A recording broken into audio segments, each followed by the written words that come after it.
Okay, I'm going to make this little video as quick as possible because, quite frankly, I don't want to be spending too much time on this.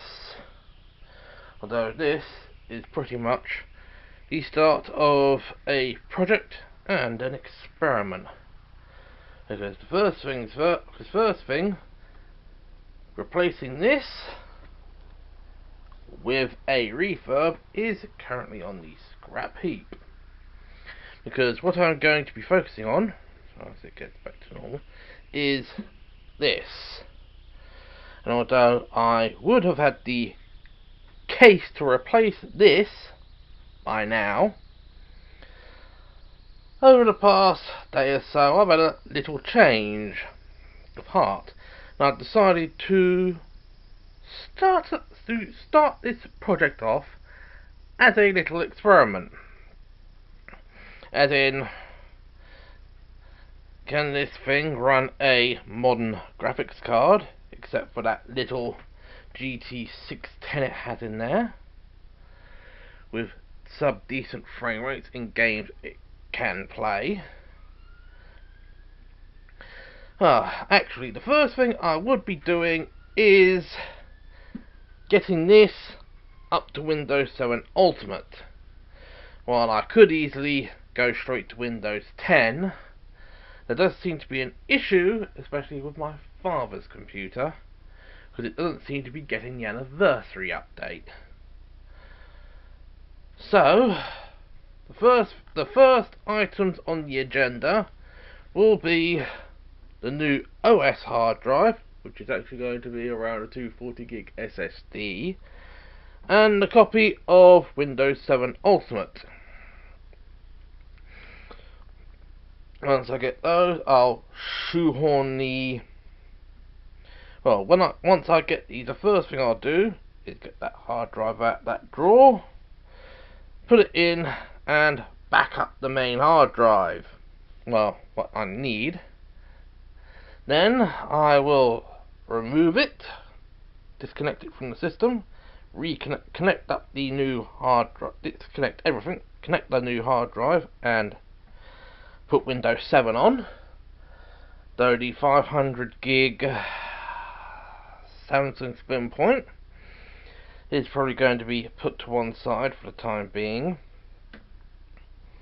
The next phase will be to get specific accessories, namely the 4 gig RAM upgrade, the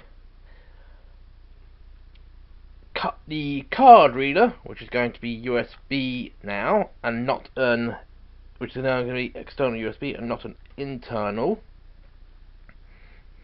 The USB 3 card, which is going to have a back header for front system ports, and a fan controller, which is going to go in the new case. Also might end up getting the replacement for this, but primarily part of this sort of like not getting everything at once is because I'm going to try and get a network.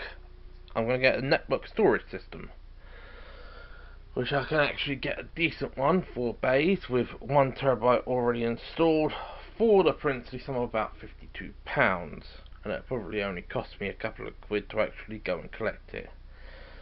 Right, well, back on track. Hopefully by the end of the year I should actually be onto purchasing the replacement case.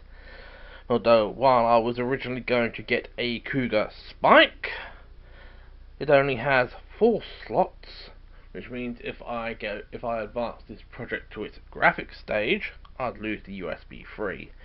So what I will be getting isn't a mid-tower case.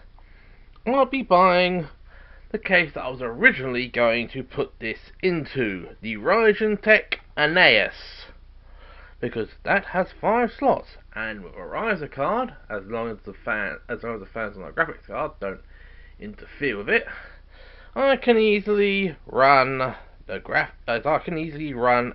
USB 3 card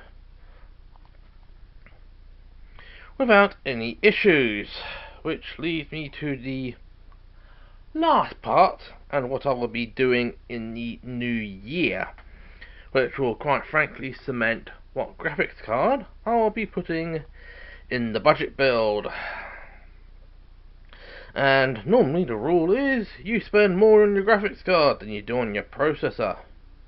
Now unfortunately, originally I didn't do that because I spent about 50 quid on an ATI graphics card.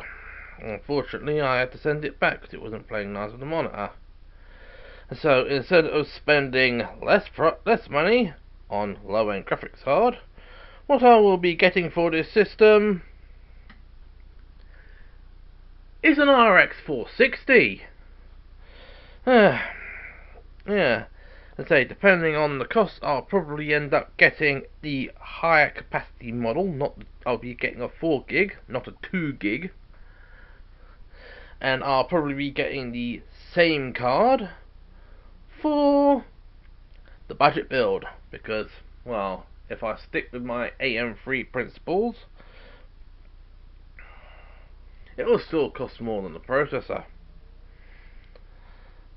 So that is that, and that is this experiment is going to see how this can handle the games it can run with the RX 460,